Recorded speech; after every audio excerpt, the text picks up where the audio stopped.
Good morning హమారా ప్రసాద్ గారు. Good morning, చెప్పండి. బాగున్నారా సార్? ఫైన్. ఏంటి సార్ విషయాలు?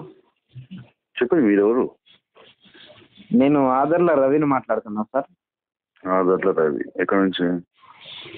నేను ఇక్కడ నుంచి వెళ్ళలేదు సార్, హైదరాబాద్ నుంచి వెళ్ళి. చెప్పండి. ఏం సంగతి, ఈ మధ్య భలే ముచ్చట్లు చేస్తాను.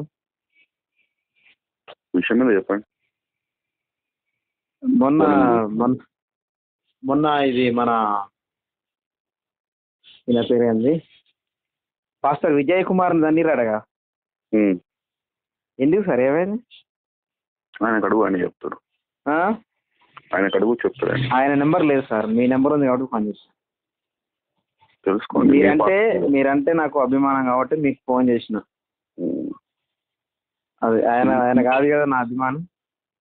నాకేం తెలుసు నీకు ఎవరు అభిమానులు ఎవరు అభిమానులు కాదా?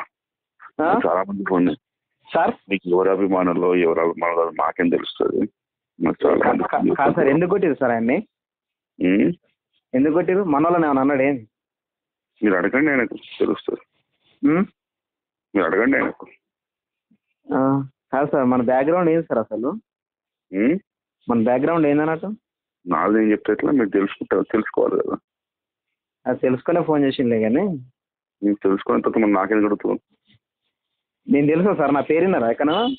వినలేదు. వినలేదా? నా పేరు ఆదర్ల రవి అండి.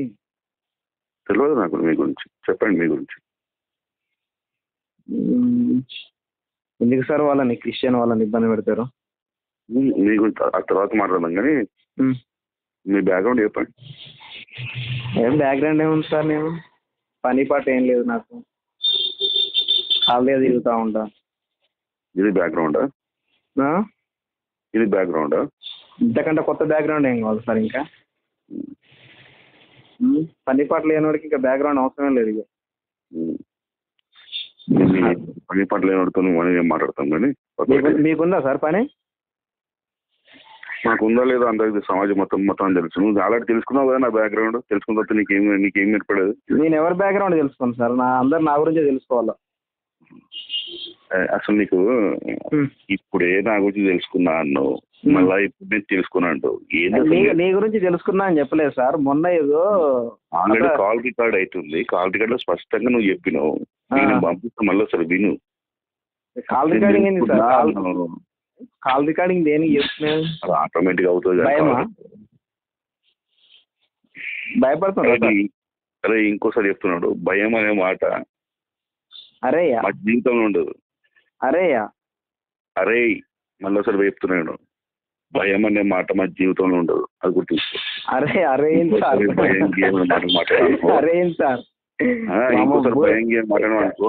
కాదు సార్, బూతులు మాట్లాడతారేం సార్ మీరు? బూతులు కాదు, భయమేంద్ర భయం. ఒక్కగా నువ్వు చూసి నాకేంద్ర భయం పడేది? నా ముందు నిలబడి మాట్లాడతావా సార్? సార్ నువ్వు నీ అడ్రస్ చెప్పి నేను ఇంటికి వస్తా. ఇంటికి వస్తావా? నీ అడ్రస్ పంపు. నాకు ఇల్లు ఉంటే కదా సార్ నువ్వు రావటానికి. అమ్మ బజార్ మీద తిరిగేటోడికి నీకు లంజా కొడక, నీకు బుద్ధ మూసుకొని ఫోన్ పెడితే మంచిది. ఎందుకు అంటే నువ్వు క్రిస్టియన్ వాళ్ళని, అరే మాకెలోడే కదా నీ అమ్మని తెంగ లంచోడక, నీకు ఎందుకురా? క్రిస్టియన్ వాళ్ళ గురించి నీకు ఎందుకురా? సుల్లిగా పాస్టర్లు అభం సుబంధిలోని పాస్టర్లను ఎందుకురా ఇబ్బంది పెడతావు లంచోడక? పాపం సుబంధిలోని పాస్టర్లను ఎందుకురా లంచోడక ఇబ్బంది పెట్టేది? నువ్వు బుద్ధ కోసి కాకులకెత్తా లంచోడక, బుద్ధ కోసి కాకులకెత్తా. హమారా ప్రసాద్ నీ అమ్మని జాతి పుత్రులని కులం గుద్దలని అమ్మని వర్ణ గుద్దల సుల్లేసి నొక్కితే లంచోడక.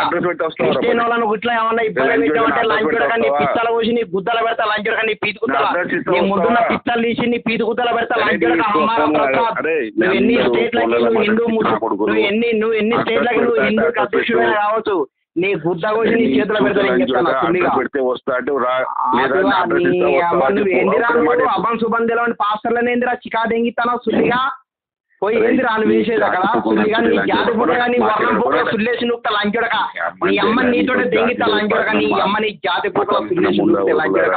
క్రిస్టియన్ వాళ్ళు అంటే నీకు ఎట్లా కనపడతారు? అభం సుబంధిలోని నాయ క్రిస్టియన్ వాళ్ళు అంటే ఏం మాట్లాడలేడు, వాళ్ళు దేవుడు భక్తి మీద చేంజ్ చేసుకోలేడని నువ్వు మాట్లాడుతున్నావు. మాకెలవడే